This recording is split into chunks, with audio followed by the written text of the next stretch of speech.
আল্লাহ রাব্বুল আলামিন ঈমানদারদেরকে যেই কোনো সংবাদ, যে কোনো তথ্য, বিশেষ করে অনির্ভরযোগ্য সূত্র থেকে যখন পাবে, ফাসিক থেকে যখন শুনবে, যার ভিতরে আল্লাহর ভয় নাই সেরকম মানুষ থেকে যখন পাবে, সেই সংবাদ তথ্য উপাত্ত যাচাই করা ছাড়া সেই সংবাদ যেন বলে না বেড়ায়। আপনি শহরে যান কিংবা গ্রামে, শিক্ষিত দেখুন কিংবা অশিক্ষিত, সর্বশ্রেণীর মানুষের মধ্যে আজ এই ব্যাধি দেখতে পাবেন চরম আকার ধারণ করেছে। কারোর ব্যাপারে কোনো নেগেটিভ কথা শুনেছেন, কোনো মন্দ কথা শুনেছেন, সে কথার প্রচারণা শুরু করে দেন। সেটা কি সঠিক কিনা, সেটা কি সত্য কিনা, সেটা কি যথার্থ কিনা, সেটা কোনো প্রপাগান্ডা কিনা, সেটা কোনো মিথ্যাচার কিনা, সেটা কোনো গুজব কিনা, এটা যাচাই করার প্রয়োজন অনুভব করে না। অথচ আমরা সেই মুহাম্মদ সাল্লাল্লাহু আলাইহি সাল্লামের উম্মত, যে মুহাম্মদ সাল্লাল্লাহু আলাইহি সাল্লাম আমাদেরকে সতর্ক করেছেন, কাফা বিল মারই কাযিবান আন ইউহাদ্দিসা বিকুল্লি মা সামিআ, কোন ব্যক্তি যা শুনে সেটাই যদি বলে বেড়ায়, তথ্য উপাত্ত যাচাই না করে, সেটাকে ভালো করে যাচাই বাছাই না করে, সেটাকে অনুসন্ধান না করে, সত্য নিরূপণ করবার চেষ্টা না করে, তাহলে সে মিথ্যাবাদী হওয়ার জন্য যথেষ্ট।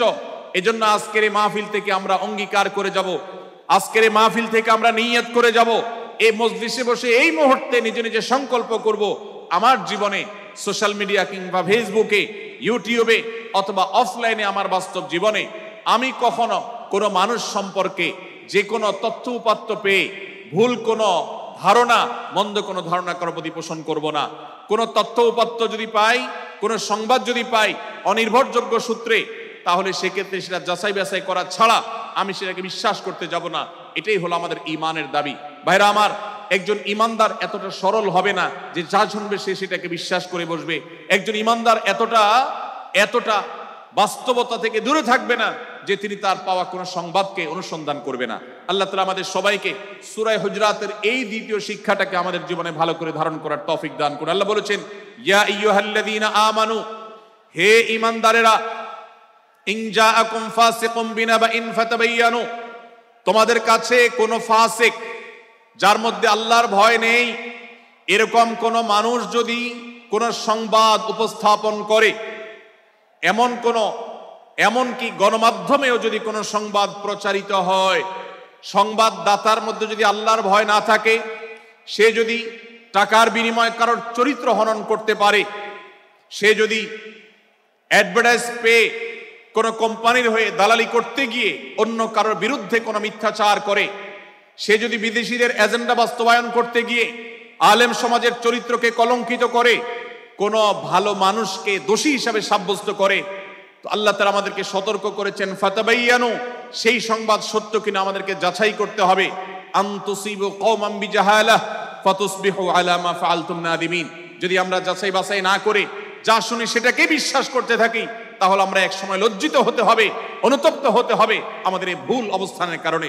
এজন্য ভাইরা, আজকের এই মাহফিল থেকে আমরা প্রতিশ্রুতি নিজের সঙ্গে নিজে দিয়ে যাব যে আমরা কখনো কোনো তথ্য উপাত্ত পেলে, কোনো সংবাদ পেলে, সেটাকে বিশেষ করে কারোর চরিত্র সম্পর্কিত যদি হয়, কারোর সম্পর্কে নেগেটিভ যদি হয়, তাহলে সেটাকে বিশ্বাস করবার আগে ভালো করে অনুসন্ধান করব। যতক্ষণ আমি নিশ্চিত না হব ততক্ষণ পর্যন্ত সেটার প্রচার করব না। আল্লাহ তাআলা আমাদের সবাইকে কোরআনের এই শিক্ষাটাও আমাদের জীবনে ধারণ করবার তৌফিক দান করুন। ভাইরা আমার, তৃতীয় যে শিক্ষা সূরা হুজরাতের, সেটি হলো আল্লাহ রাব্বুল আলামিন সূরা হুজরাতের 9 এবং 10 নম্বর আয়াতে ঈমানদারদের মধ্যে যদি কখনো মতভিন্নতা, মতপার্থক্য, যে এটা যদি মারামারিতে পরিণত হয়, ঈমানদারদের মধ্যে যদি কখনো দুই পক্ষ গন্ডগোল এবং ফাসাদের মধ্যে লিপ্ত হয়ে যাওয়ার মতো দৃশ্যের অবতারণা হয়, তাহলে আমরা যেন আমাদের মুসলমান ভাইদের ঘর পোড়ার মধ্যে আলু পোড়া দিতে না যাই। আমরা যেন আমাদের মুসলমান ভাইদের মধ্যকার বিভেদকে আরো বৃদ্ধি করতে সহায়তা না করি। আমরা যেন মীমাংসার পথ অবলম্বন করি। আমরা যেন তাদের মধ্যকার সম্পর্কের যে অবনতি হয়েছে সেটাকে দূর করবার চেষ্টা করি। আল্লাহ রাব্বুল আলামিন এই নির্দেশ দিতে গিয়ে বলেছেন, ওয়া ইন তাইফাতানি মিনাল মুমিনিনা ইকতাতালু, যদি ঈমানদারদের দুটি দল, দুটি গ্রুপ নিজেদের মধ্যে মারামারিতে লিপ্ত হয়ে যায়, ফাসলিহু বাইনাহুমা, তাহলে তোমরা সেই বিবাদমান দুটি দলকে মীমাংসা করবার চেষ্টা করবে। আজ আমাদের মধ্যে এরকম বহু বিষয়কে কেন্দ্র করে মুসলমানদের মধ্যে অনেক সময় মুখোমুখি অবস্থান আমরা দেখতে পাই, যা দুর্ভাগ্যজনক, যা হওয়ার কথা ছিল না। এমনকি জাগতিক বিষয়ে যেমন হয়, ধর্মের নামে, ইসলামের নামে আজ আমরা হাজার হাজার টুকরা হয়েছি। আজ গোটা বিশ্বে আমাদের মুসলমানদের যে অবস্থান দুর্বল হয়েছে, এর অন্যতম প্রধান কারণ হলো আমাদের অনৈক্য। আমরা যদি আজ আহলে কিবলা, আহলে সুন্নাহ ওয়াল জামাআতের অনুসারীরা নানান মত এবং পথের অনুসারী হওয়া সত্ত্বেও, নানান থট এবং পন্থার অনুসারী হওয়া সত্ত্বেও, আমরা যদি মৌলিক বিষয়গুলোর উপর সবাই ঐক্যবদ্ধ থাকতাম, আমরা যদি আল্লাহ তাআলার দেওয়া ইত্তিহাদ মাল ইখতিলাফ, বৈচিত্র্যময় ঐক্য, বিভিন্ন বিষয় মতভিন্ন থাকা সত্ত্বেও মৌলিক বিষয়ে ঐক্যমতে আমরা যদি থাকতে পারতাম, আমাদের মধ্যে যদি মুসলিম ভ্রাতৃত্ববোধ থাকতো, আমাদের মধ্যে যদি বলয় ভিত্তিক যে দেয়াল আর প্রাচীরগুলো আছে সেগুলো যদি না থাকতো, তাহলে আজ বাংলাদেশের বাস্তবতা হলো, বাংলাদেশে আল্লাহর কোরআন, আল্লাহ রাসূল সাল্লাল্লাহু আলাইহি ওয়াসাল্লামের হাদিসের আলোকে বাংলাদেশ আজ অটোমেটিক পরিচালিত হতো, ঠিক কিনা বলেন? আমরা যদি আজ ঐক্যবদ্ধ থাকতাম, তাহলে এদেশের হাতে গোনা যাবে এরকম স্বল্প সংখ্যক নাস্তিকেরা, ইসলাম এবং মুসলমানদের শত্রুরা, তারা আমাদেরকে নিয়ে তারা আজ যে খেলা খেলছে, আমাদেরকে যে তারা শাসন করছে, আমাদেরকে যে তারা তাদের অধীনস্থ করে রাখছে, আমাদের উপরে যে আজ ভিনদেশি কালচার চাপিয়ে দিচ্ছে, আমাদের উপরে তারা যে আজ কর্তৃত্ব করছে, আমাদেরকে আজ টুকরা টুকরা করছে, এই দুঃসাহস তারা কোনোদিন দেখাতে পারতো না যদি আমরা ঐক্যবদ্ধ থাকতাম। ভাইরা আমার, এই জন্য আমরা সব বিষয়ে সবাই একমত হব না। আজকের এই মাহফিলে যত মানুষ এসেছেন সবাই সব বিষয়ে একমত নন। এমনকি আজকের এই মাহফিল কর্তৃপক্ষ যে আয়োজন করছেন 3 দিন ব্যাপী, এই মাহফিলে আপনারা দেখেছেন এখানে কওমি এবং আলিয়া উভয় জায়গা থেকে বক্তা নির্বাচন করা হয়েছে, অসাধারণ সমন্বয় করা হয়েছে। এটি একটি ঐক্যের বার্তা। আমরা আশা করব মাঠ পর্যায়ে আমরা যারা কাজ করব, আমরা প্রত্যেকে আমাদের অন্য মতের, ভিন্ন মতের যে সমস্ত মুসলমান ভাইরা আছেন, তার সাথে আপনার কোনো থটগত মত পার্থক্য থাকতে পারে, চিন্তাগত কোনো ভিন্ন মত থাকতে পারে, কিন্তু দিন শেষে তিনি আপনার মুসলমান ভাই। তার আল্লাহ আর আপনার আল্লাহ এক, তার রাসূল এবং আপনার রাসূল এক, তার কিবলা এবং আপনার কিবলা এক, তার কোরআন আর আপনার কোরআন এক, তার নামাজ আর আপনার নামাজ এক, তার রোজা আর আপনার রোজা এক, তার যাকাত এবং আপনার যাকাত এক, তার সাথে আপনার মোটা এবং মৌলিক বিষয়ে কোনো মত পার্থক্য নাই। অতএব ছোটখাটো বিষয়কে কেন্দ্র করে আপনি যদি তাকে আপনার প্রতিপক্ষ মনে করেন, আপনি যদি তাকে আপনার শত্রু মনে করেন, এটা হবে আপনার ইসলামের জন্য, আপনার জন্য, এদেশের মুসলমানদের জন্য সবচেয়ে বড় ভুল। ভাইরা আমার, হারদুই হযরত আশরাফ আলী থানভী রহমতুল্লাহ আলাইহির সর্বশেষ খলিফা আবরুল হক সাহেব রহমতুল্লাহ আলাইহি বলতেন, दीन के हर काम करने वालों को रफीक समझो, फरीक ना समझो। যারাই আল্লাহর দ্বীনকে বুলন্দ করবার জন্য, যারাই আল্লাহর দ্বীনকে সেবা দেওয়ার জন্য, খেদমত করার জন্য কাজ করছে, তার পদ্ধতি তোমার থেকে ভিন্নতর হতে পারে। তাকে তুমি তোমার বন্ধু মনে করো, সহযাত্রী মনে করো, পথযাত্রী মনে করো, সহযোদ্ধা মনে করো, তোমার প্রতিপক্ষ মনে করবে না। প্রিয় ভাইরা আমার, আজ বাংলাদেশে ইসলাম যতটা পিছিয়ে আছে তার প্রধান কারণ হলো আমাদের অনৈক্য।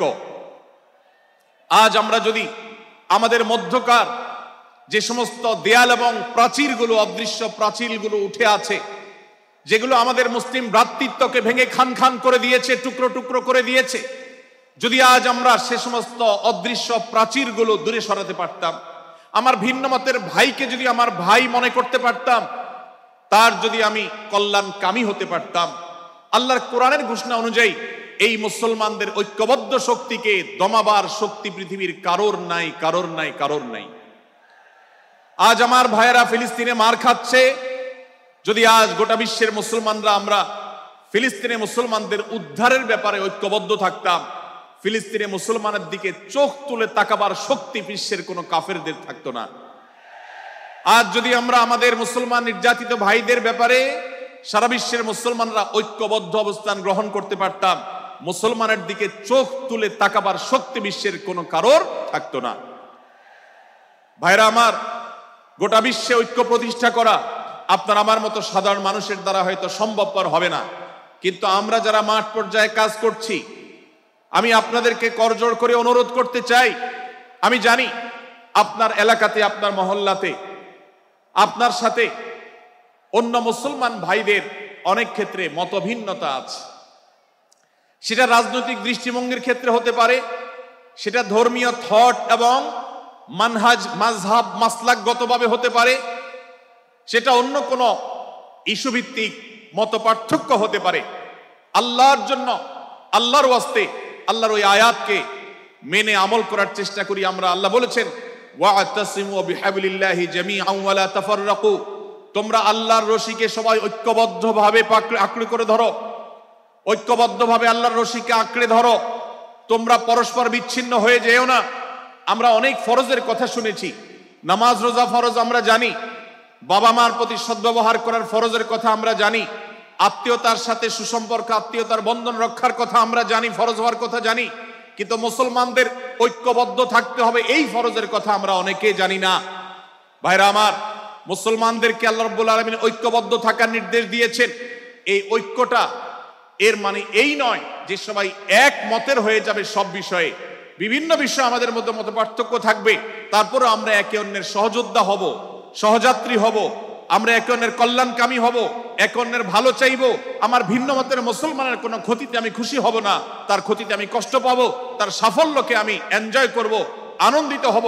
এটা যদি করতে না পারি তো আমি কখনো খালেস এবং সাচ্চা মুসলমান হতে পারলাম না। আল্লাহ তাআলা আমাদের অন্তরগুলোকে উদার করে দিন, ব্রড করে দিন, প্রশস্ত করে দিন, বড় করে দিন, উম্মার ঐক্যের প্রয়াসী হওয়ার তৌফিক দান করুন, বলুন আমিন। ভাইরা আমার, আমরা মহল্লায় মহল্লায়, এলাকায় এলাকায়, মসজিদে মসজিদে, আমাদের নিজস্ব বলয়ে, নিজস্ব অঙ্গনে আমরা চেষ্টা করব ভিন্ন ভিন্ন মতের মুসলিম ভাইকেও আমার ভাই হিসাবে আঁকড়ে ধরার, আপন করার। ডক্টর খন্দকার আব্দুল্লাহ জাহাঙ্গীর রাহিমাহুল্লাহ এই অঞ্চলের সন্তান।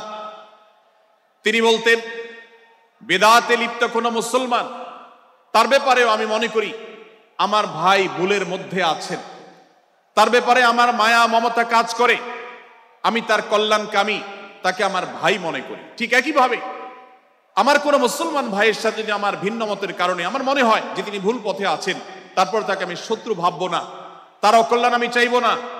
আজ বাংলাদেশের বাস্তবতায় যদি আমরা তাকাই, দেখতে পারবো ইসলাম এবং মুসলমানদের যত শত্রু আছে, আমরা দেখেছি গত কয়েক যুগ ধরে তাদের নিজেদের মধ্যে হাজারো বিভক্তি, হাজারো মত পার্থক্য থাকা সত্ত্বেও মুসলমানদের শত্রুতা করার ব্যাপারে তারা সবাই ঐক্যবদ্ধ।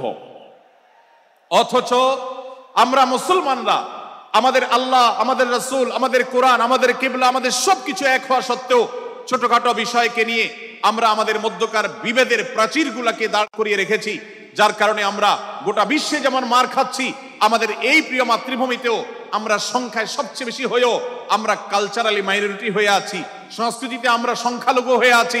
সব ক্ষেত্রে আমাদেরকে ইগনোর করা হয়। 4 লক্ষ মসজিদের এদেশে 4 লক্ষ ইমাম আছেন, 4 লক্ষ মুয়াজ্জিন আছেন। এই মসজিদগুলো এদেশে, এর নেটওয়ার্ক যতটা শক্তিশালী, এদেশের সকল রাজনৈতিক দলগুলোর নেটওয়ার্ককে যদি একত্র করা হয়, মসজিদগুলোর মতো এতটা শক্তিশালী নেটওয়ার্ক এদেশের সমাজে নাই। কিন্তু ওলামা একরামকে ইগনোর করা হয়, মুসলমানদের ইগনোর করা হয়। এদেশের আইনে কোরআন এবং সুন্নাহ এদেশের মুসলমানদের ধ্যান ধারণাকে কখনো বিবেচনায় আনা হয় না। এই যে মুসলমানদের আজ দুরবস্থা, এর অন্যতম প্রধান কারণ হলো আমাদের হাজার হাজার ভাগে বিভক্তি। এই বিভক্তির দেয়ালগুলোকে তুলতে হবে কি হবে না? যদি হয় তাহলে আপনি নিজে থেকে শুরু করে দিন। আপনি যেই মতই লালন করেন না কেন, আপনার ভিন্ন মতের মুসলমানকে আপনি ভাই মনে করবেন, তার সাথে বুক মিলাতে আপনার কষ্ট হবে না, তার সাথে বসতে আপনার অসুবিধা হবে না। ভিন্ন মতের আলেম, এক মতের আলেম আরেক মতের আলেমের সাথে বসতে অসুবিধা হবে না। এক মতের অনুসারী আরেক মতের অনুসারীকে ভাই বলতে অসুবিধা হবে না। আমরা সোশ্যাল মিডিয়াতে নিজেদের মধ্যে কামড়াকামড়ি করব না, নিজেদের মধ্যে আমরা ঝগড়া বিবাদ করব না। এবং যদি কেউ বিবাদে লিপ্ত হয়, সূরা হুজরাতের 9 এবং 10 নম্বর আয়াতের শিক্ষা বলছে, মুসলমানদের মধ্যে দুটি দল যদি মারামারিতে লিপ্ত হয়, তুমি সেখানে গিয়ে খোঁচাখুচি করে মারামারি বানানোর তো প্রশ্নই ওঠে না। বরং আল্লাহ বলছেন যে ফাসলিহু বাইনাহুমা, তাদের উভয়ের মধ্যে মীমাংসা করবার জন্য তুমি উদ্যোক্তা হও, তুমি উদ্যোগী হও। ভাইরা আমার, আমরা অনেকেই হয়তো জেনে থাকবো মিথ্যা এটা আল্লাহর জমিনের সবচেয়ে বড় জঘন্য অপরাধগুলোর মধ্যে থেকে একটি। একজন মুসলমান কোন অবস্থাতে মিথ্যা বলতে পারে না। কিন্তু কোন মুসলমান যদি অন্য মুসলমানের সাথে কখনো বিবাদ বিতণ্ডা লিপ্ত হয়ে যায়, দুজন মুসলমান বা দুটি বলয়, দুটি পক্ষ, দুটি গোষ্ঠী মুসলমানদের, তাদের মধ্যে যদি কোনো বিষয় যদি ভুল বুঝাবুঝি তৈরি হয়, ভিন্ন মত সৃষ্টি হয়, একে অন্যের সাথে শত্রু ভাবাপন্ন হয়ে যায়, তাহলে তাদের দুইজনের মধ্যে বা দুই পক্ষের মধ্যে মীমাংসা করবার জন্য কেউ যদি মিথ্যা কথাও বলে, অর্থাৎ আপনি এক পক্ষের কাছে গিয়ে বললেন, ভাই আপনি যাকে এত খারাপ মনে করছেন, যার ব্যাপারে আপনি এতটা রাগান্বিত হয়ে আছেন, আমি তো জানি তিনি আপনার ব্যাপারে অনেক সব চিন্তা রাখেন, আপনার ব্যাপারে অনেক ইতিবাচক ভাবনা রাখেন, আপনার ব্যাপারে অনেক সুধারণা পোষণ করেন।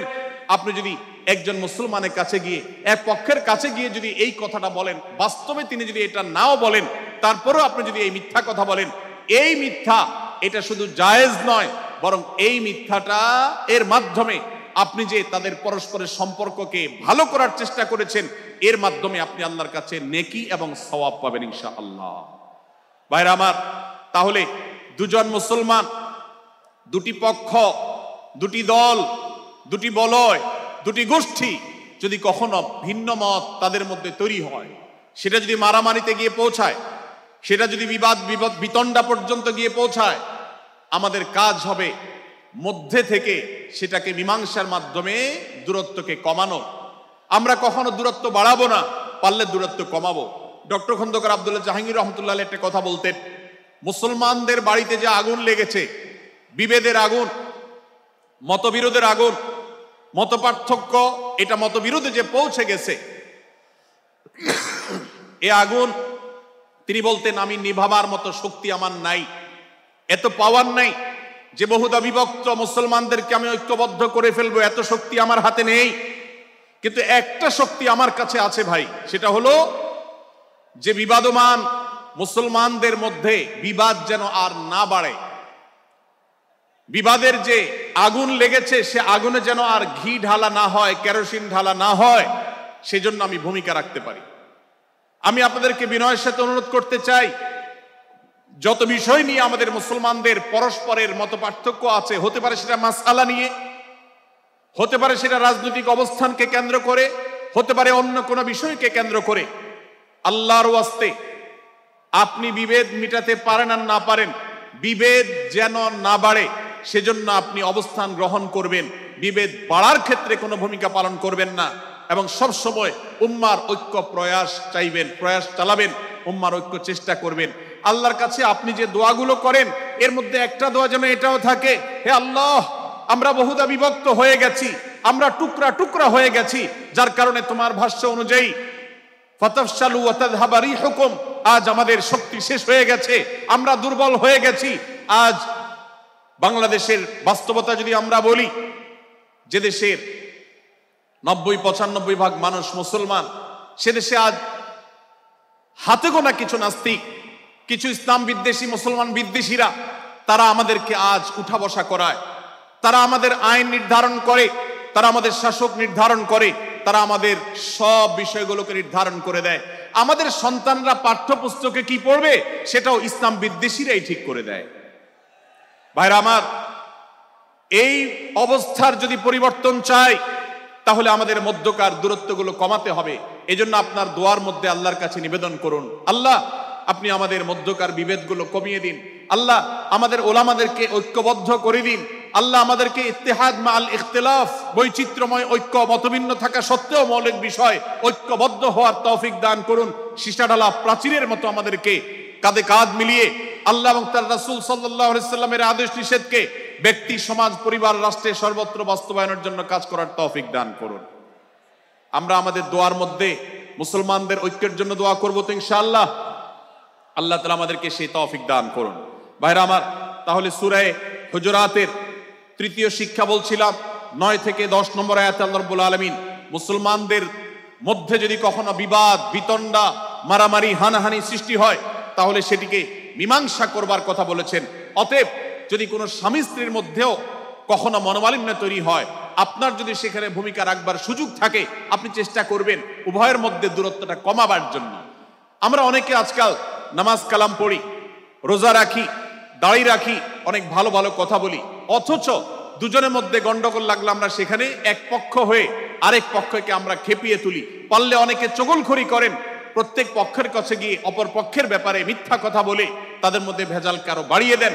এই জন্য নবী সাল্লাল্লাহু আলাইহি ওয়াসাল্লামের ঐতিহাসিক হাদিস রয়েছে, লা ইয়াদখুলুল জান্নাতা নাম্মাম, যে ব্যক্তি চগলখড়ি করে, দুজনের মধ্যকার গন্ডগোল ফাসাদ বৃদ্ধিতে যে ব্যক্তি ভূমিকা রাখে, ভেজাল লাগায়, এই চগলখোর কখনো জান্নাতে যাবে না। আমাদের অনেকেরই এই দুঃস্বভাব আছে, এই খারাপ চরিত্র আছে। সূরা হুজুরাত, এই যেন আমাদের আজকের যে সমাজ বাস্তবতা আছে, আমাদের যে ব্যাধি আছে ব্যক্তিগত পর্যায়ে, আমাদের পরিবারের সমাজের সর্বত্র যে ব্যাধিগুলো ছেয়ে গেছে, সূরা হুজুরাতের প্রতিটি আয়াত যেন সেই ব্যাধির সবচেয়ে বড় মহৌষধ, সেটার জন্য সবচেয়ে বড় প্রতিষেধক, সেটার জন্য সবচেয়ে বড় সমাধান। এই জন্য আমি বলেছি শুরুতে, আমার যদি আল্লাহ শক্তি সামর্থ্য দিতেন, প্রত্যেক মুসলমানের হাতে পায়ে ধরে সূরা হুজুরাতের 18টি আয়াত, প্রত্যেকটি আয়াত আমি আমার মুসলমান ভাইদেরকে বলতাম, বারবার পড়ুন, বারবার পাঠ করুন, বোঝার চেষ্টা করুন, জীবনকে পরিবর্তন করুন। এদেশে নামাজি মুসলমান আপনি কম বেশি পাবেন, এদেশে রোজাদার মুসলমান কম বেশি পাবেন, এদেশে হজ আদায়কারী মুসলমান কম বেশি পাবেন, এদেশে তাসবিহরত মুসলমান কম বেশি পাবেন, কিন্তু এদেশে আচার আচরণ, কাজ কারবার, আখলাক এবং বান্দার হক এবং অধিকার, অন্যের অধিকার সংশ্লিষ্ট বিষয়ে সচেতন মুসলমান আপনি খুব বেশি পাবেন না। আর এই জন্যই আমাদের জান্নাতের পথে অনেক বড় অন্তরায় হয়ে আছে। আজ আমাদের চরিত্রগুলো নষ্ট হয়ে গেছে। আমরা নামে মুসলমান, আমরা চগলখড়ি করি, আমরা নামে মুসলমান, দুজনের মধ্যে গন্ডগোল সৃষ্টি করে দেই। গন্ডগোল আগে থেকে সৃষ্টি থাকলে সেটাকে বাড়াবার চেষ্টা করি। আমরা নামে মুসলমান, আমাদের শিষ্টাচার নাই, আদব নাই, লেহাজ নাই। এই জন্য সূরা হুজুরাতের প্রতিটি আয়াত আমাদেরকে শিক্ষা দেয়। আল্লাহ তাআলা আমাদের সকলকে এই শিক্ষাগুলো আজকের এই মাহফিল থেকে আমাদের বুকের ভেতরে পরম যত্ন সহকারে নিয়ে যাওয়ার এবং আমাদের জীবনকে পরিবর্তন করার তৌফিক দান করুন। ভাইরা আমার, তৃতীয় এই শিক্ষাটি শেষ করে আমি বলতে চাচ্ছি, চতুর্থ আয়াতে আল্লাহ রাব্বুল আলামিন আমাদেরকে বলেছেন, আমরা যেন কেউ কাউকে নিয়ে বিদ্রূপ না করি, ব্যঙ্গ না করি, কেউ কাউকে যেন বাজে নামে না ডাকি, কেউ যেন কাউকে খোঁচাখুচি না করি, কেউ যেন কারোর নাম বিকৃত করে তাকে না ডাকি। ভাইরা আমার, এই আয়াতটি আমি শুরুতে তেলাওয়াত করেছি। আল্লাহ বলেছেন, ইয়া আইয়ুহাল্লাযীনা আমানু লা ইয়াসখার কওমুম মিন কওমিন আসা আন ইয়াকুনু খায়রাম মিনহুম। হে ঈমানদারেরা, হে মুসলমানেরা, তোমাদের কেউ যেন অন্য কারোর নাম ধরে অন্য কাউকে ব্যঙ্গ বিদ্রূপ ঠাট্টা না করে। আমরা একে অন্যকে নিয়ে ঠাট্টা করি কি করি না? বিদ্রূপ করার রোগ আমাদের মধ্যে আছে না নাই? ভাইরা আমার, জাগতিক বিষয় তো আছেই, এমনকি দুর্ভাগ্যজনক বাস্তবতা হলো ধর্মের নামে, ইসলামের নামে একদল মুসলমান অপর দল মুসলমানকে নিয়ে হাসি, ব্যঙ্গ, বিদ্রূপ, রাশাহাসি এবং নাম বিকৃত করা এবং খোঁচাখুচি করা, এই কাজগুলো আমাদের মধ্যে আছে না নাই? আমরা যারা ইসলামের খেদমত মনে করে আমার ভিন্ন মতের, ভিন্ন দলের মুসলমানকে খোঁচাখুচি করি, আমরা যারা আল্লাহর খেদমত মনে করে, ইসলামের সেবা মনে করে, দাওয়াতের কাজ মনে করে, ইসলাম প্রচার মনে করে ভিন্ন মতের অন্য দলের মুসলমানকে নিয়ে ব্যঙ্গ বিদ্রূপ আর হাসাহাসি করি, তাদেরকে সোশ্যাল মিডিয়াতে, অনলাইনে, অফলাইনে তুচ্ছতা, আল্লাহর শপথ করে বলছি, এটা ইসলামের সেবা নয়, এটা হলো প্রবৃত্তির পূজা, এটা হলো আপনার নফসের পূজা, এটা হলো আপনার প্রবৃত্তির গোলামি করা, এটা আল্লাহর গোলামি নয়, এটা ইসলামের খেদমত নয়, এটা ইসলামের 12টা বাজানো। ভাইরা আমার, কোন অবস্থাতে একজন মুসলমান অন্য মুসলমানকে নিয়ে ব্যঙ্গ বিদ্রূপ করতে পারে না। আমার মুসলমান ভাই যদি কোনো ভুল কথা বলে, ভুল কাজ করে, আমি যথাযথ নিয়মে তাকে সংশোধনের চেষ্টা করব, সমালোচনা করার দরকার হলে সেটাও করব, কিন্তু হাসাহাসি নয়, বিদ্রূপ নয়, ব্যঙ্গ করা নয়। আজ আমাদের তরুণদের মধ্যে এটা একটা আর্টে পরিণত হয়েছে। আপনারা রোস্টিং ভিডিওর কথা কম বেশি সবাই জেনে থাকবেন। রোস্টিং ভিডিওর কথা আপনারা জানেন কি জানেন না? ভাইরা আমার, রোস্টিং ভিডিও নামটা দেখেন, অর্থাৎ কাউকে রোস্ট করা। আমরা মুরগি রোস্ট করার কথা জানি, এখন মানুষ রোস্ট করার সিস্টেম শুরু হয়েছে। একজন মানুষের কোনো ভুল কিছু পেয়েছেন, অবশ্যই আপনি সমালোচনা করবেন। আপনি একজন মুসলমান হিসেবে জানতে হবে কারোর ভুলের সমালোচনার মূলনীতি আছে, মূলনীতি আছে না নেই। কোরআন এবং সুন্নাহর বাতানো যে প্রিন্সিপাল, সেটাকে লক্ষ্য করে, সেটাকে আমলে নিয়ে, সেটাকে ধরে ধরে যদি আপনি সমালোচনা না করেন, তাহলে আপনার এই সমালোচনা এটাই আপনাকে জাহান্নামে নেওয়ার কারণ হতে পারে। ভাইরা আমার, আপনি কাউকে রোস্ট করার নামে, কাউকে সমালোচনা করার নামে, হতে পারে কেউ ভুল করেছেন, কিন্তু সেটা করতে গিয়ে যদি তার অধিকার নষ্ট করেন, আপনি সীমা ছাড়িয়ে চলে যান, আপনি যদি ব্যঙ্গ বিদ্রুপ করে হারামের পর্যায়ে চলে যান, তাহলে সূরা হুজরাতের আয়াতের আলোকে আপনি কবিরা গুনাহে লিপ্ত হলেন। আমরা অনেকে আছি যে ব্যক্তিগত পর্যায়ে এই বিদ্রুপ করাটাকে আমরা কোনো বিষয় মনে করছি না। সোশ্যাল মিডিয়াতে অনেকগুলো ভিডিও ক্লিপ আছে, আপনাদের চোখে নিশ্চয়ই পড়েছে, আমার চোখে বহু পড়েছে, যে অনেক সময় দেখা যায় বিনোদনের নামে কাউকে খোঁচাখুচি করা, কাউকে অপমান করা, কাউকে হয়তো ধাক্কা দিয়ে পানিতে ফেলে দেয়া, কাউকে কষ্ট দেয়া, কাউকে হয়তো প্রতারিত করা, এটাকে আমরা এনজয় করি। অনেক ভিডিও ক্লিপে দেখা যায় এভাবে কাউকে কোনোভাবে অপমানিত করে, কাউকে কোনোভাবে ধোকা দিয়ে বোকা বানিয়ে আমরা এনজয় করি, আমরা হাসাহাসি করি। আমাদের রুচি নষ্ট হতে হতে আজ এই পর্যায়ে এসেছে যে এটা আমাদের এনজয়ের বিষয় হয়েছে, এটা আমাদের আনন্দের বিষয় হয়েছে। ভাইরা আমার, সূরা হুজরাতের এই আয়াত অর্থাৎ 11 নম্বর আয়াত, এই আয়াত বলছে আমাদের জন্য কোন মুসলমানকে, কোন মানুষকে ব্যঙ্গ বিদ্রুপ করা হারাম। কোন মুসলমানকে ব্যঙ্গ বিদ্রুপ করা কি হারাম। অতএব আপনি রসিকতা করে যদি কারোর সাথে ব্যঙ্গ বিদ্রুপ করেন এবং সেটা যদি তার মনে কষ্ট হওয়ার কারণ হয়, তিনি যদি সমাজের মানুষের কাছে হেয় প্রতিপন্ন হন, তাহলে ইসলামী শরিয়ার দৃষ্টিকোণ থেকে সারা বিশ্বের সমস্ত ওলামাদের ঐক্যমতে সেটা হারাম। আমরা চুরি করা হারাম জানি, আমরা ডাকাতি করা হারাম জানি, আমরা মাদক সেবন করা হারাম জানি, আমরা নামাজ ত্যাগ করা হারাম জানি। এই সমস্ত হারাম থেকে আমরা অনেকেই বেঁচে থাকি, কিন্তু আমি আমার মুসলমান ভাইয়ের চরিত্র হনন করছি, শুধুমাত্র সাধারণ জীবনযাত্রার ক্ষেত্রে করছি তা নয়, এমনকি ধর্মের নামে, ইসলাম প্রচারের নামে, দাওয়াতের নামে আমরা আমাদের প্রতিপক্ষ মুসলমান ভাইকে নিয়ে অনেক সময় ব্যঙ্গ বিদ্রুপ করি, হাসাহাসি করি, তাকে ছোট করি, তাচ্ছিল্য করি, হেয় করি, তার সম্মানহানি করি। আমরা জানি না আমাদের প্রিয় নবী সাল্লাল্লাহু আলাইহি ওয়াসাল্লাম এর একটা হাদিস আমাদের সামনে রয়েছে, সহিহ মুসলিমে বর্ণিত হয়েছে।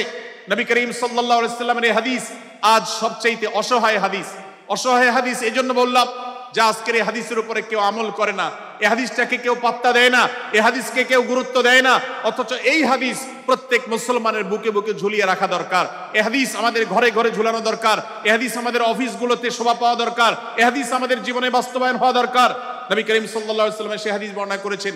আবু হুরায়রা রাদিয়াল্লাহু তাআলা আনহু তিনি বলেছেন, লা তাহাসাদু, লা তাহাসাদু, হে মুসলমানরা, তোমরা কেউ কাউকে কখনো হিংসা করবে না, কেউ কাউকে হিংসা করবে না। আমাদের মধ্যে হিংসা আছে না নাই? হিংসা আছে না নাই? আমরা একে অন্যকে হিংসা করি। একদল মুসলমান অন্য দল মুসলমানকে হিংসা করে, কেউ কারো ভালো দেখতে পারে না। ভাইরা আমার, আল্লাহ নবী বলেছেন, লা তাহাসাদু, তোমরা একে অন্যকে হিংসা করো না। ওয়ালা তানাজাসু, কেনা বেচা করতে গিয়ে কেউ কাউকে ধোকা দিও না, প্রতারণা করো না। ওয়ালা তাবাগাদু, তোমরা একে অন্যের সাথে শত্রুতা বিদ্বেষ পোষণ করবে না। ওয়ালা তাদাবারু, তোমাদের কেউ যেন কারোর পেছনে লেগে না থাকে, কাউকে অবজ্ঞা যেন না করে। ওয়ালা ইয়াবি আহাদুকুম আলা বাই'i আখিহি, এবং তোমাদের কেউ যেন আরেকজনের কেনাবেচার উপরে সেখানে ইন্টারফেয়ার করে সে যেন সেখানে কোন প্রকার ক্ষতিগ্রস্ত কাউকে না করে। ওয়াকুনু ইবাদাল্লাহি ইখওয়ানা, হে মুসলমানরা, তোমরা আল্লাহর বান্দা ভাই ভাই হয়ে থাকো। তোমাদের মধ্যে মত পার্থক্য থাকুক, দলগত মত পার্থক্য, অবস্থানগত মত পার্থক্য, থটগত মত পার্থক্য, মাযহাব মাসলাবগত মত পার্থক্য থাকুক, কিন্তু তোমরা আল্লাহর বান্দা ভাই ভাই হয়ে থাকো। এক দলের মুসলমানকে আল্লাহ তাআলা ভাই ভাই হতে বলেন নাই, এক গ্রুপের মুসলমানকে আল্লাহ ভাই ভাই হতে বলেন নাই, এক বলয়ের মুসলমানকে আল্লাহ ভাই ভাই হতে বলেন নাই, নিজ দলের মুসলমানের সাথে আল্লাহ ভাই ভাই থাকতে বলেন নাই। আল্লাহ বলেছেন সকল মুসলমানদের সাথে ভাই ভাই হয়ে থাকার জন্য, ভ্রাতৃত্বের বন্ধনে থাকার জন্য। এজন্য আল্লাহ নবী সাল্লাল্লাহু আলাইহি ওয়াসাল্লাম সে নির্দেশ করেছেন। আল্লাহ নবী সাল্লাল্লাহু আলাইহি ওয়াসাল্লাম আরো বলেছেন, আল মুসলিমু আখুল মুসলিম, মুসলমান মুসলমানের ভাই, লা ইয়াজলিমুহু ওয়ালা ইয়াখযুলুহু, কোন মুসলমান কোন মুসলমানকে জুলুম করতে পারে না, তার আইল ঢেলতে পারে না, তার জমি দখল করতে পারে না, তার অধিকার নষ্ট করতে পারে না, তাকে কথা দিয়ে অত্যাচার করতে পারে না। ওয়ালা ইয়াখযুলুহু, তাকে অপমানিত করতে পারে না, লাঞ্ছিত করতে পারে না। ওয়ালা ইয়াকরিবুহু, তার সাথে মিথ্যা বলতে পারে না। ওয়ালা ইয়াহকিরুহু, তাকে তাচ্ছিল্য করতে পারে না। আত্তাকওয়া হাহুনা, আত্তাকওয়া হাহুনা, আত্তাকওয়া হাহুনা। নবীজি তিনবার নিজের বুকের দিকে তাকিয়ে দেখিয়েছেন, তাকওয়া এখানে। তাকওয়া এখানে, তাকওয়া এখানে। আমাদের অন্তরকে ভালো করতে হবে, সমস্ত মুসলমানদের জন্য উদার হতে হবে, কলিজাকে বড় করতে হবে, মনটাকে ব্রড করতে হবে, প্রশস্ত করতে হবে, অন্য মুসলমানকে ভাই মনে করতে হবে। কোন ভিন্ন মতের মুসলমানের সাথে শত্রুতা পোষণ করা যাবে না। ভাইরা আমার, অতএব এই হাদিসকে সামনে রেখে এই হাদিসের শেষ অংশে নবী সাল্লাল্লাহু আলাইহি ওয়াসাল্লাম বলেছেন, আল মুসলিমু কুল্লুল মুসলিমি আলাল মুসলিমি হারামুন দমুহু ওয়া মালুহু ওয়া ইরদুহু। এক মুসলমানের জন্য অন্য মুসলমানের তিনটি জিনিসকে আল্লাহ তাআলা হারাম করে দিয়েছেন। কোন মুসলমানের রক্ত এটা প্রবাহিত করা, কাউকে হত্যা করা যেরকম হারাম, কোন মুসলমানের সম্পদ অন্যায়ভাবে আপনি ভোগ করবেন, দখল করবেন, মেরে দিবেন, এটা হারাম। ঠিক একইভাবে কোন মুসলমানের সম্মান নষ্ট করবেন, ইজ্জত নষ্ট করবেন, সম্ভ্রম নষ্ট করবেন, অপমান করবেন, এটাকে আল্লাহ তাআলা হারাম করেছেন। আল্লাহ তাআলা আমাদের সবাইকে অন্য মুসলমানদের ব্যাপারে এরকম দায়িত্বশীল ভূমিকা রাখার তৌফিক দান করুন, বলুন আমিন। ভাইরা আমার, সূরা হুজুরাতের 4 নম্বর আয়াতের এই শিক্ষাকে ধারণ করে আমরা কারোর প্রতি ব্যঙ্গাত্মক আচরণ করব না। অনেক মুসলমান আছেন অন্য মুসলমানদের নাম ধরে ধরে বিদ্রুপ ব্যঙ্গ করেন, নাম বিকৃত করেন। অনেক সময় আমরা রসিকতা করেও আমাদের অনেকের নাম বিকৃত করি। আল্লাহ সুবহানাহু ওয়া তাআলা এটাকে হারাম করেছেন। এমনকি নবী সাল্লাল্লাহু আলাইহি ওয়াসাল্লাম বলেছেন, লা তাকুল লিকাসিরিন ইয়া কাসিরু। কোন খাটো বা বেটে মানুষকে হে বেটে, হে খাটো এরকম বলে ডেকো না। নবী সাল্লাল্লাহু আলাইহি ওয়াসাল্লাম বলেছেন, এভাবে ডাকলে তিনি অপমানিত হন। আল্লাহ তাকে এভাবে সৃষ্টি করেছেন। আমরা অনেক সময় দেখা যায় একে অন্যকে খোঁচা মারতে গিয়ে তার গায়ের রং কালো হলে, তিনি দেখতে আকারে ছোট হলে তাকে আমরা ব্যঙ্গ করি, বিদ্রুপ করি, তাকে আমরা তাচ্ছিল্য করি, তাকে আমরা অপমান করি, তাকে আমরা অপদস্থ করি। ভাইরা আমার, এটা আমাদের জন্য হারাম। আমি আবারও বলছি, চুরি হারাম আমরা জানি, ডাকাতি হারাম আমরা জানি, আমরা অন্যান্য হারামের কথা জানি, কিন্তু এই যে এক মুসলমান অন্য মুসলমানের অধিকার নষ্ট করা হারাম, এটা আমরা জানি না। এক মুসলমান অন্য মুসলমানের নাম বিকৃত করা হারাম, এটা আমরা জানি না। এই ব্যাপারেও আমরা দেখেছি যা আমরা যারা ইসলামের দাওয়াতের কথা বলি, কোরআন হাদিসের কথা বলি, তারাও দেখা যায় সোশ্যাল মিডিয়াতে, ফেসবুকে একদল মুসলমান অন্য দলে মুসলমানদেরকে নানা বাজে উক্তি দিয়ে ডাকাডাকি করে, বিকৃত নামে ডাকে, বিকৃত উপাধি দেয়, খারাপ কথা বলে, অমুকের দালাল তমুকের দালাল ইত্যাদি ধারণা করে কথা বলে। এই কাজগুলো হারাম, এগুলো আমরা কখনো করব না। 5 নম্বর যে শিক্ষা আছে সূরা হুজুরাতে, সেটা হলো 12 নম্বর আয়াতে আল্লাহ রাব্বুল আলামিন এখানে কুধারণা করাকে হারাম করেছেন, মন্দ ধারণা করতে আল্লাহ তাআলা নিষেধ করেছেন, এবং গীবত করতে, পেছনে লাগতে নিষেধ করেছেন। ভাইরা আমার, এই একটি আয়াত অর্থাৎ সূরা হুজুরাতের 12 নম্বর আয়াত, এই আয়াতটির শিক্ষা ধারণ করে যদি আমরা আমাদেরকে শুধরাতে পারি, সংশোধন করতে পারি, তাহলে ইসলামের মেইন যে কাজগুলো আছে, ঈমানকে বিশুদ্ধ করা এবং শিরক মুক্ত ঈমান আনা, 5 ওয়াক্ত নামাজ পড়ার পর, বান্দার হক আদায়ের পর, এই আয়াতটির পর আমল করলে আপনার জান্নাতে যাওয়ার সবচেয়ে বড় বাধা দূর হয়ে যাবে ইনশাআল্লাহ। ভাইরা আমার, যে আয়াতে আল্লাহ তাআলা আমাদেরকে কারো প্রতি মন্দ ধারণা করতে নিষেধ করেছেন, গীবত করতে নিষেধ করেছেন, কারো পেছনে লাগালাই করতে নিষেধ করেছেন, সেই আয়াতে আল্লাহ রাব্বুল আলামিন বলেছেন, ইয়া আইয়ুহাল্লাযীনা আমানু ইজতানিবু কাসীরাম মিনায-যন্ন। হে ঈমানদারেরা, হে মুসলমানরা, তোমরা কারোর প্রতি ধারণা, মন্দ ধারণা তোমরা করো না, এটা থেকে বিরত থাকো। অনেক ধারণা অর্থাৎ মন্দ ধারণা, এটা গুনাহ, এটা থেকে বিরত থাকো। ইন্না বা'দায-যন্নি ইসম। কারণ কিছু কিছু ধারণা অর্থাৎ যেগুলো মানুষের সম্পর্কে কোনো তথ্য উপাত্ত ছাড়া নিছক ধারণা প্রসূত মন্দ ধারণা করা হয়, সেগুলো গুনাহের কারণ, সেগুলো অপরাধের কারণ, সেগুলো কবিরা গুনাহ, সেগুলো পাপাচার, সেগুলো আল্লাহর অসন্তুষ্টির কারণ, সেগুলো আল্লাহর অবাধ্যতার কারণ। এজন্য ভাই, কারোর প্রতি মন্দ ধারণা করা যাবে না।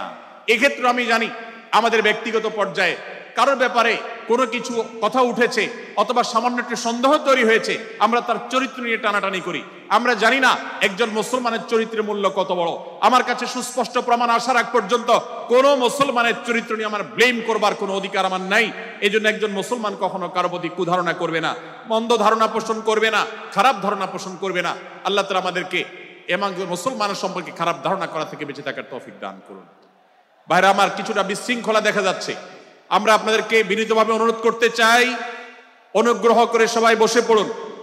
যারা দাঁড়িয়ে আছেন তারা একটু বসে পড়ুন, সবাই যার যার দায়িত্বে বসে যান। আপনি আরেকজনের চিন্তা না করে আপনি একটু বসে যান। ভলান্টিয়ার ভাইরা, প্যান্ডেলের ভেতরে পেছনে কি হচ্ছে আপনারা একটু দেখুন।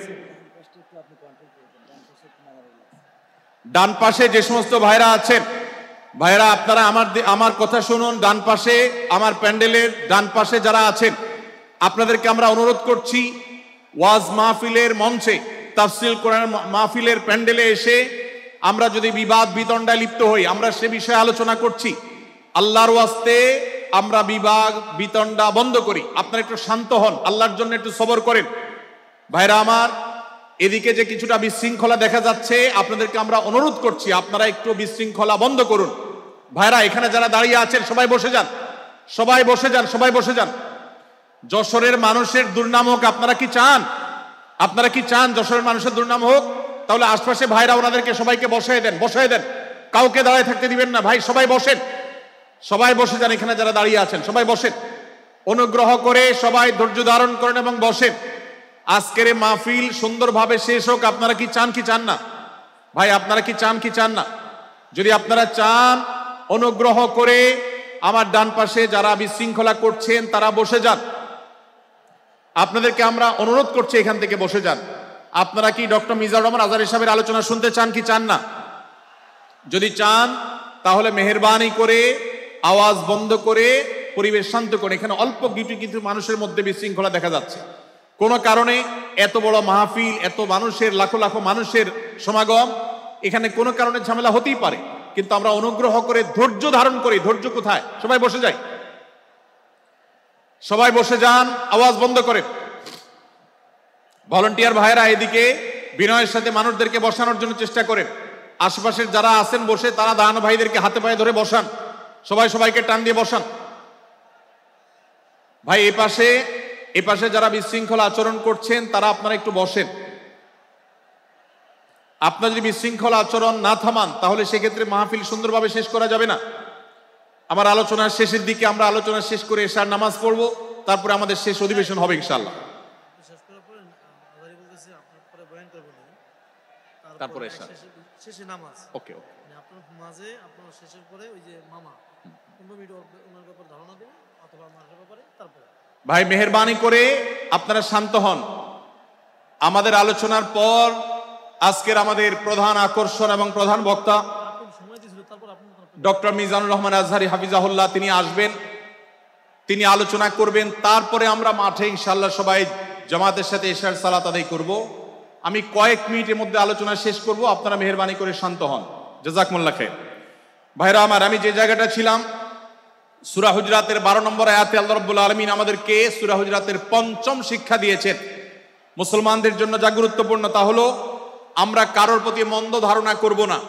এক্ষেত্রে ডক্টর আব্দুল্লাহ জাহাঙ্গীর রাহিমাহুল্লাহর একটা উক্তি আমার মনে পড়ে। তিনি বলেছেন যে আজ আমাদের যারা ধর্ম চর্চা করি, আমরা যারা নিজেদেরকে প্র্যাকটিসিং মুসলমান মনে করি, আমাদের সবচেয়ে, হুজুরদের সবচেয়ে পছন্দের গুনাহ হলো মন্দ ধারণা করা, অন্যের ব্যাপারে খারাপ ধারণা করা। অমুক অমুকের দালাল, তমুক তমুকের দালাল, কোন তথ্য উপাত্ত ভিত্তি প্রমাণ ছাড়া নিছক ধারণার উপর ভিত্তি করে অন্য মুসলমান ভাইকে আমি এরকম নানা তকমা দিয়ে আমরা কবিরা গুনাহে লিপ্ত হচ্ছি।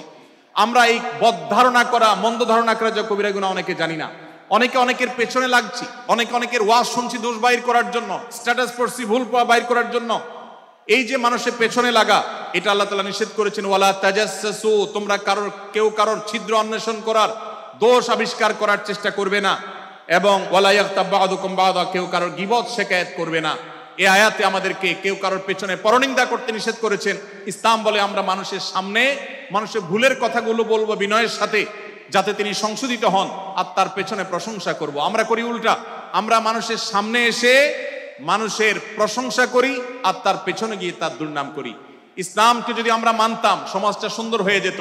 আমরা যদি সামনে কারোর দোষ বলতাম তাহলে তিনি সংশোধিত হতেন, আর পেছনে যদি গুণ বলতাম তাহলে তিনি ভালো সেখান থেকে শিক্ষা গ্রহণ করতেন। সূরা হুজরাতের 6 নম্বর শিক্ষা 13 নম্বর আয়াতে আল্লাহ তাআলা বলেছেন যে আমাদের সবার গোড়া কোত্থেকে এসেছে, আমাদের গর্বের কোনো বাহ্যিক কারণ নাই তাকওয়া ছাড়া।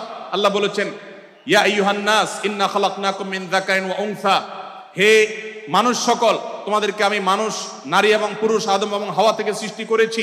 ওয়াজআলনাকুম শুউবান ওয়া ক্বাবাইলা লিতাআরাফু, বিভিন্ন গোত্রে তোমাদেরকে আমি বিভক্ত করেছি পরিচয়ের জানার জন্য, শুধুমাত্র।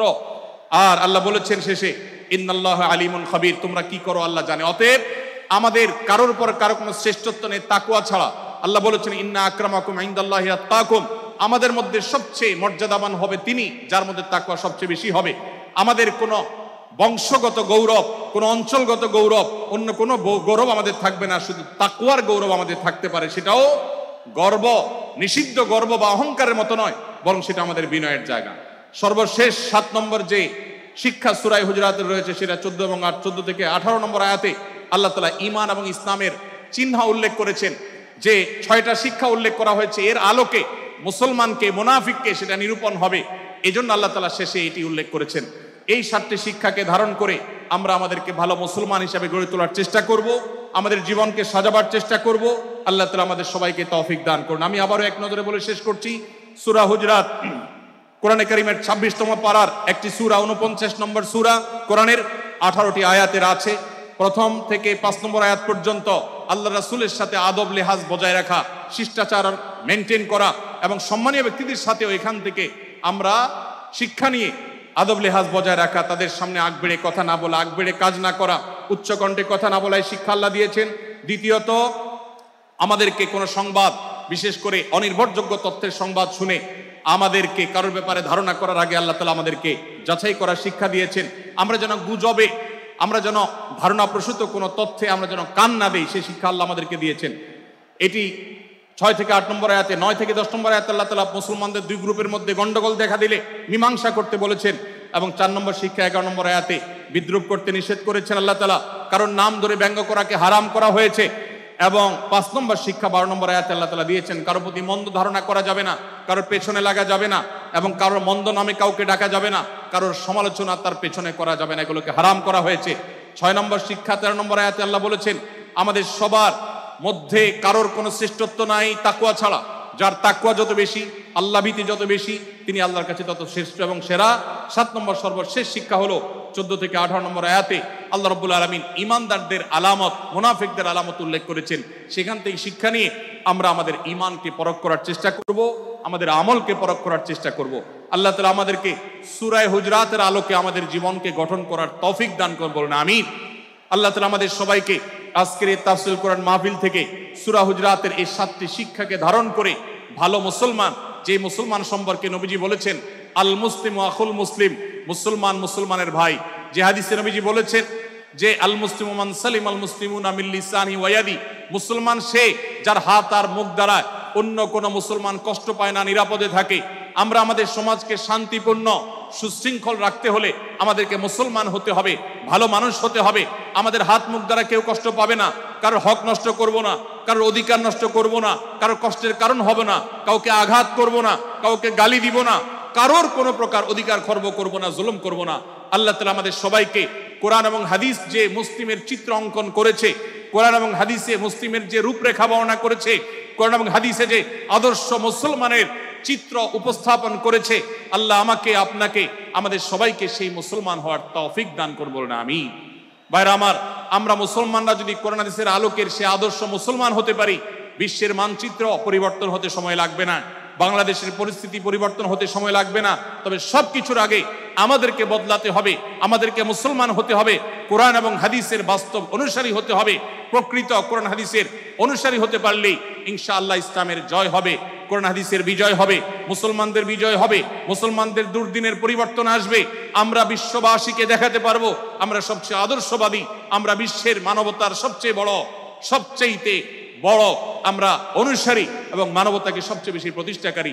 আল্লাহ তাআলা আমাদের সবাইকে বিশ্ব মানবতাকে, আমাদের ইসলামের সৌন্দর্যকে আমাদের ব্যক্তি জীবনে চর্চা করার মধ্য দিয়ে, পরিবার এবং সমাজে চর্চা করার মধ্য দিয়ে ইসলামের সৌন্দর্যকে আল্লাহ তাআলা তুলে ধরার তৌফিক দান করুন।